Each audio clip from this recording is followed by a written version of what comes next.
அனைவருக்கும் அன்பு வணக்கங்கள் சொந்தங்களே. இந்த வீடியோவில் நாம் 9 கோளும் ஒன்றாய் காண பிள்ளையார் பட்டி வர வேண்டும். சொந்தங்களே, இனிய காலை பொழுதுல கணபதியோட பாடலை கேட்கும் போது நாள் முழுக்க உற்சாகம் தரும் இல்லையா? அனைவருமே ஆரோக்கியத்துடனும் வளமுடனும் வாழ தினமும் கேட்டு வரலாம் இந்த பாடலை.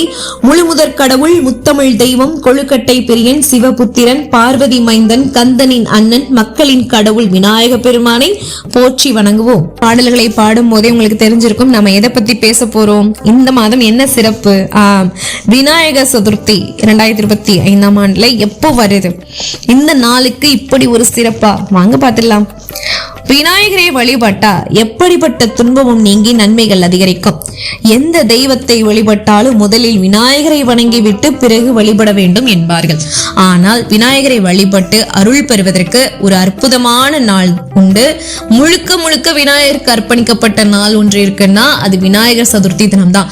இந்த வருடம் விநாயகர் சதுர்த்தி எப்போ வருது, இந்த நாளுக்கு என்ன சிறப்புங்கிறத இப்ப நான் இந்த வீடியோல சொல்ல போறேன். வீடியோவை தொடர்ந்து பாருங்க. முதற் கடவுளான விநாயக பெருமான் அவதரித்த திருநாளையே விநாயகர் சதுர்த்தியாக நாம் ஆண்டுதோறும் கொண்டாடி வருகிறோம்.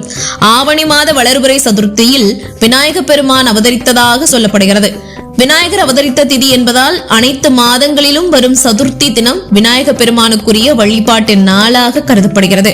விநாயக பெருமானின் அருளை பெறுவதற்காக அனைத்து சதுர்த்தி தினங்களிலும் பக்தர்கள் விரதமிருந்து வழிபடுவது வழக்கம். அதில் தேய்பிறையில் வரும் சதுர்த்தியை துன்பங்களை நீக்கும் ஆற்றல் படைத்த சங்கடகர சதுர்த்தியாக பக்தர்கள் வழிபடுகிறார்கள்.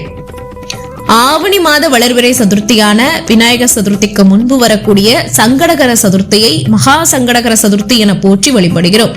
சதுர்த்தி விரதம் கடைபிடிக்க துவங்குபவர்கள் ஆவணி மாத வளர்பிறை சதுர்த்தியான விநாயகர் சதுர்த்தியிலிருந்து துவங்குவது மிகவும் விசேஷமானதாக சொல்லப்படுகிறது.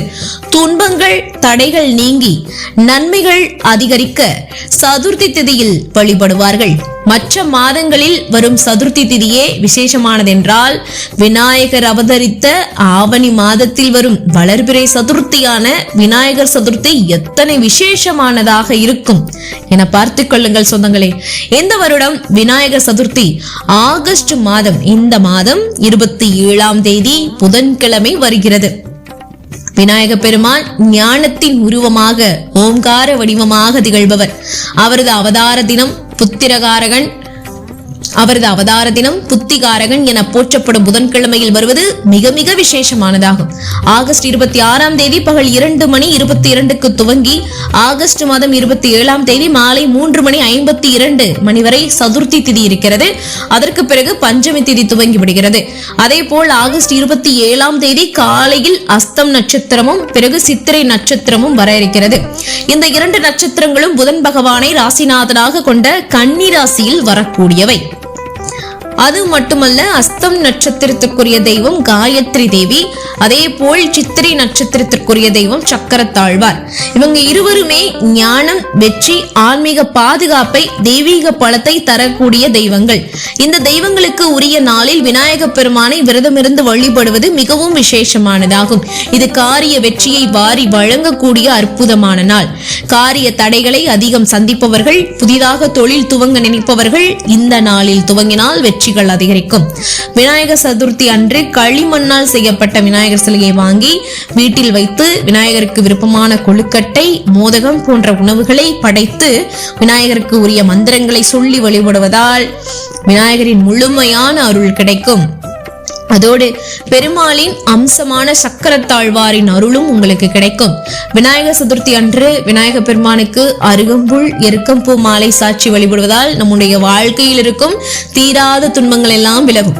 இது எதுவும் முடியாதவர்கள் சிறிதளவு அவல் அல்லது ஒரு வாழைப்பழத்தை வாங்கி வைத்து ஓம் கம் கணபதியே நமக என்ற மந்திரத்தை 108 முறை சொல்லி வழிபட்டால் விநாயகர் மனம் மகிழ்ந்து உங்களுக்கு வரம் அளிப்பார். என்ன சொந்தங்களே, விநாயகர் சதுர்த்தி பத்தி தெரிஞ்சுக்கிட்டீங்களா? இனி நம்மளுடைய ஆர்ஜே கார்த்திகா சேனல்ல ஆடி மாதத்தை முன்னிட்டு, ஆடி மாதம் இன்னும் முடிய போது இல்லையா, அதனால இன்னும் சில முக்கியமான கோயில்கள் எல்லாம் இருக்கு. அந்த கோயில், அம்மன் கோயில்களை பத்தி பார்க்க போறோம். அது மட்டும் இல்ல, விநாயகர் சதுர்த்தி வர இருக்கிறதுனால நிறைய விநாயகர் கோயில்களை நாம தரிசிக்க போறோம் அப்படின்னு தான் சொல்லணும். அதனால மறக்காம நம்மளுடைய சேனலை சப்ஸ்கிரைப் பண்ணி வச்சுக்கோங்க. அப்பதான் நம்ம வீடியோ எப்பெல்லாம் அப்லோட் பண்றோமோ உங்களுக்கு அது நோட்டிபிகேஷன்ல உடனுக்குடனே வந்துட்டே இருக்கும். நீங்களும் டக்குன்னு ஓபன் பண்ணி பார்க்கலாம். சரிங்க சொந்தங்களே, இதே மாதிரி திரும்ப உங்களை அடுத்து ஒரு அருமையான வீடியோல சந்திக்கிறேன். மீண்டும் சந்திக்கலாம் சொந்தங்களே. நமது சந்திப்புகள் அனைத்தும் சந்தர்ப்பமாகும் பொழுது. அதுவரை நன்றி, வணக்கம்.